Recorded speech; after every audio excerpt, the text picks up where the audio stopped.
আমি দাঁড়িয়েছি আমাদের সমুদ্র স্টেশনে। আজকে হচ্ছে 12ই আষাঢ় এবং 1432। অনেক হয়তো বাংলা তারিখ হয়তো অনেকের মনেই থাকে না। এবং আজকে হচ্ছে 27শে জুন 2025। আজকে হচ্ছে রথযাত্রা। আমি এই রথযাত্রা এই প্রথম যাচ্ছি আমাদের মায়াপুরে। আমাদের বাড়ি সমুদ্রগড়, তোমরা দেখতেই পাচ্ছ। আমি এখন সমুদ্রগড় স্টেশনে দাঁড়িয়ে আছি। এটি হচ্ছে ব্যান্ডেল এবং কাটোয়ার মাঝখানে একটি স্টেশন, কানলা এবং নবদ্বীপের মাঝে পড়ে।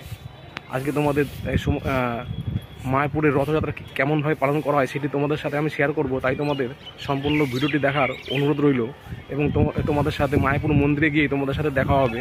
তাহলে চলো। আমি বিষ্ণুপ্রিয়া স্টেশনে নামলাম। তোমরা দেখতেই পাচ্ছ এখন আমি এই বিষ্ণুপ্রিয়া স্টেশনে আছি। তোমরা যারা নবদ্বীপে আসবে তারা বিষ্ণুপ্রিয়া নামতে পারো। বিষ্ণুপ্রিয়ার থেকে নবদ্বীপ ঘাটটা সামনে হয়। এখন হাঁটতে হাঁটতে টোটো স্ট্যান্ডের দিকে যাব। তোমরা এখান থেকে টোটো পেয়ে যাবে নবদ্বীপে। যারা আসবে কলকাতার দিক থেকে নবদ্বীপ স্টেশনে না নেমে নবদ্বীপের পরের স্টেশন বিষ্ণুপ্রিয়া, এটিও নবদ্বীপের মধ্যেই পড়ে। তোমরা সেখানে নামবে এবং দেখো আমি বলতে বলতে ঘাটে চলে এসেছি এবং এই ঘাট থেকে টিকিট কেটে নেব। এখানে নৌকার ভাড়া হচ্ছে 5 টাকা এবং যদি লঞ্চে করে যাও লঞ্চের ভাড়া হচ্ছে 10 টাকা। 5 টাকা করে টিকিট, আর লঞ্চে গেলে 10 টাকা করে টিকিট। ওই দেখো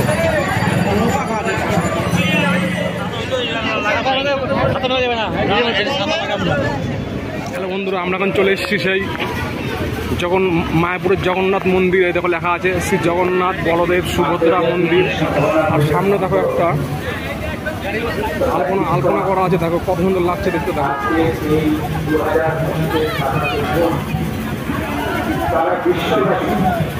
এইখান থেকেই এটা হচ্ছে ইসকনের মধ্যে।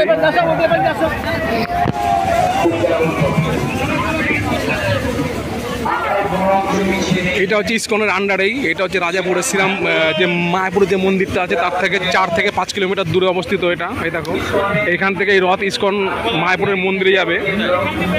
এই দেখো তোমরা দেখতেই পাচ্ছ। এইখান থেকে তোমাদের আসতে হবে মেন রোড থেকে। ওই দেখো সামনে তোমরা দেখতে পাচ্ছ ওইখানে সেই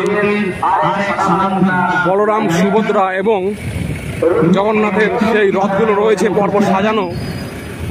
এটা হচ্ছে জগন্নাথ মন্দিরের বাঁদিকে, তোমরা আসলেই দেখতে পাবে। তাদের আরতির মাধ্যমে নারকেল ভেঙে আমরা আজকে শুভ উদ্বোধন, রথযাত্রা শুভ উদ্বোধন আমরা করব। আর কিছুক্ষণের মধ্যে এখানে উপস্থিত হবেন আমাদের বিভিন্ন অতিথিবৃন্দ।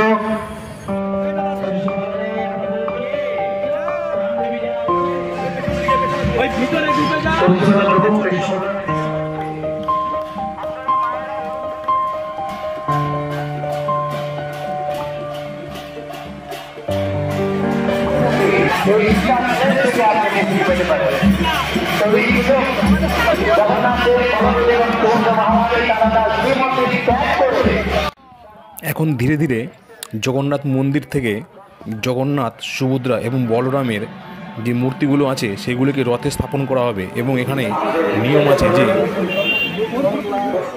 প্রথমে বলরামের রথ সামনে থাকবে এবং তার জন্য প্রথমে বলরামের মূর্তিকে তার রথে স্থাপন করা হবে, তারপরে সুভদ্রার মূর্তি রথে স্থাপন করা হবে এবং সর্বশেষে জগতের নাথ জগন্নাথের মূর্তি রথে স্থাপন করা হবে। এবং রথ সবার প্রথমে বলরামের রথ সবার সামনে থাকে এবং তারপরে সুভদ্রার রথ এবং সর্বশেষে জগন্নাথের রথ থাকে।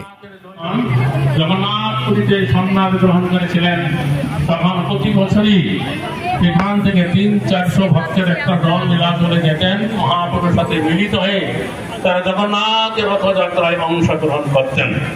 তখন এই স্থানে জগদীশ গাঙ্গুলী নামক একজন ব্রাহ্মণ ছিলেন, তিনি অতিচিত্ত হয়ে গিয়েছিলেন। তো তার ইচ্ছা হলো যে তিনি একবার এই ভক্তগণের সাথে নীলাচল ধামে গিয়ে তিনি জগন্নাথকে দর্শন করবেন। তখন সমস্ত ভক্তরা তাকে বললেন, আপনি অতি বয়স্ক মানুষ, এই বৃদ্ধ বয়সে হেঁটে হেঁটে পুরী যেতে আপনি পারবেন না, আপনি যাবেন না। তথাপি তিনি তার জিনিসপত্র নিয়ে বেরিয়ে পড়লেন। ভক্তরা সকলেই তাকে নিষেধ করলো। তখন তিনি কি করলেন, রাস্তায় শুয়ে কান্না করতে লাগলেন। কান্না করতে করতে একসময় তিনি সেখানে তন্দ্রাচ্ছন্ন হয়ে ঘুমিয়ে পড়লেন। তখন এই ঘুমে স্বপ্নে দেখলেন জগন্নাথ এসে তাকে দেখা দিলেন এবং বললেন, আগামীকাল ভোর রাত্রে তুমি গঙ্গায় স্নান করতে আসো, আমি দারু ব্রহ্মরূপে তোমার কাছে আসবো। তুমি সেই দারু ব্রহ্ম থেকে কোনো ভাস্করের দ্বারা আমার বিগ্রহ তৈরি করে সেবা প্রকাশ করো। এই স্বপ্ন দর্শন করে সেই শেষ রাতে তিনি যখন গঙ্গায় স্নান করতে গেলেন, স্নান করে যখন উঠে আসবেন তখন বিশাল একটা দারু গাছের গোড়া তার সামনে এলো। লোকজনের দ্বারা তিনি তার বাড়িতে নিয়ে এলেন এবং একজন ভাস্করের দ্বারা, কুষ্ঠবিধিগ্রস্ত ভাস্করের দ্বারা জগন্নাথের এই বিগ্রহ তৈরি করলেন, জগন্নাথ বলদেব সুভদ্রা। এবং সেই যে কুষ্ঠবিধিগ্রস্ত ভাস্কর এই বিগ্রহ তৈরি করতে তার কুষ্ঠবিধি দূর হয়ে গেল।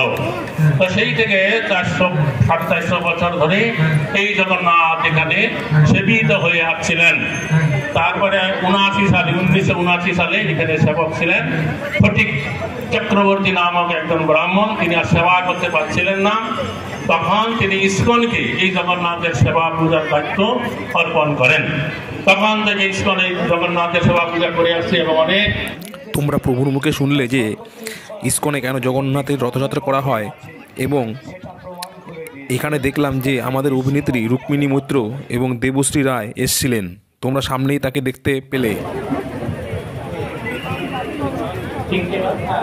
আপনারা যারা এখানে ভিড় করছেন, এখন ধীরে ধীরে দেখো সামনে বলরামের রথ আসছে এবং এরপরে সুভদ্রার রথ এবং সর্বশেষে জগতের নাথ জগন্নাথের রথ যাত্রা করছে। তোমরা সামনেই দেখতে পাচ্ছ একে একে সেই রথগুলো ধীরে ধীরে সামনের দিকে এগিয়ে যাচ্ছে এবং এই রথটি ইস্কনের যে জগন্নাথ মন্দির সেখান থেকে রওনা দেবে এবং একে একে 3টে রথ ইস্কন মন্দিরে গিয়ে প্রবেশ করবে। যেতে 5 কিলোমিটার যেতে 4 থেকে 5 ঘন্টা লাগবে, কারণ এটি দুপুর 3টের দিকে ছাড়লো এবং শুনলাম রাত 8টার দিকে ইস্কন মন্দিরে গিয়ে এটি পৌঁছবে।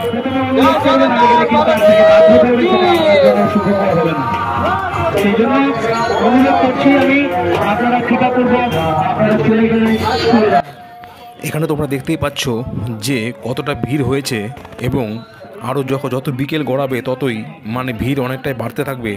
এবং তোমরা দেখতেই পাচ্ছ এখানে যে উপর দিয়ে জল স্প্রে করা হচ্ছে, কারণ এখানে প্রচণ্ডই গরম পড়েছে। একটুখানি দাঁড়িয়ে থাকলেই একদম গরমে একদম খুবই কষ্ট হচ্ছে এবং মাঝে মাঝে বৃষ্টিও হচ্ছে। তোমরা দেখতেই পাচ্ছ আস্তে আস্তে এটি এখন সেই জগন্নাথ মন্দির থেকে যে মেন রাস্তা আছে সেই রাস্তায় গিয়ে উঠবে এবং সেই রাস্তা ধরে ইস্কন মন্দিরের দিকে যাবে এবং যেতে যেতে সেটি অনেকটাই টাইম নেবে, কারণ আমি দেখতে পেলাম যে এই রথগুলো আস্তে আস্তে একটুখানি গিয়ে আবার দাঁড়িয়ে পড়ছে 10-15 মিনিট করে, তাই জন্য অনেকটাই টাইম লাগবে। তোমরা দেখো এখনও সেই ইস্কন মন্দিরের মধ্যেই আছে। হরে রাম হরে রাম রাম রাম হরে হরি বল হরি বল হরি বল হরি বল হরি বল হরি বল হরি বল কৃষ্ণ হরে কৃষ্ণ কৃষ্ণ কৃষ্ণ হরে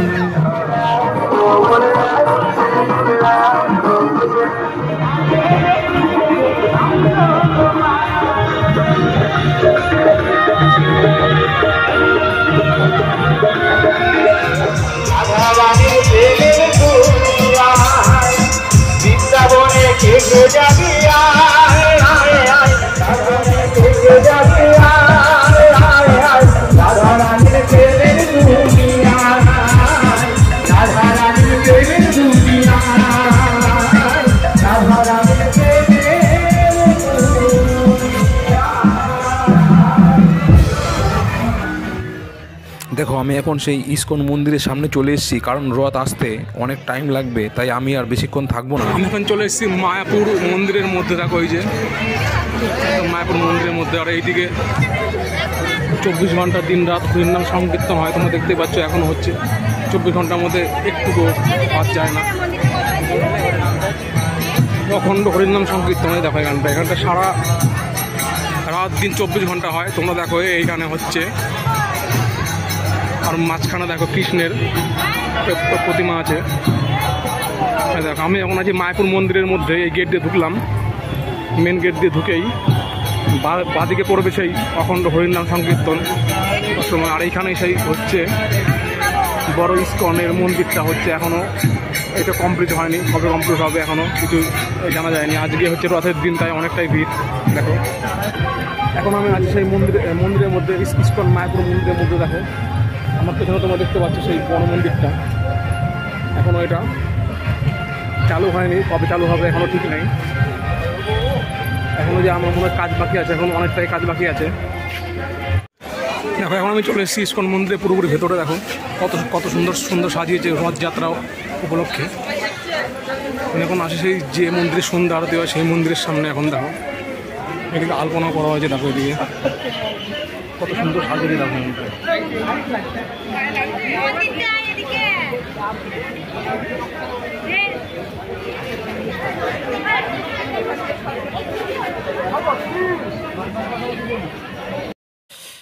তাহলে চলো আজকের মতো ভিডিওটি এখানেই শেষ করলাম। তোমাদের ভিডিওটি কেমন লেগেছে কমেন্টে অবশ্যই জানাবে, এবং ভিডিওর কোন পার্টটি তোমাদের ভালো লেগেছে সেটিও তোমরা কমেন্টে জানাতে পারো। তাহলে চলো আজকের মতো ভিডিওটি আমি এখানেই শেষ করলাম। দেখা হবে পরবর্তী অন্য কোনো ভিডিওতে। তোমাদের যদি চ্যানেলটি ভালো লাগে তাহলে চ্যানেলটিকে সাবস্ক্রাইব করে দেবে যারা নতুন আছো, এবং অন্য বন্ধুদেরকেও তোমরা শেয়ার করতে পারো যদি তোমরা চাও তো।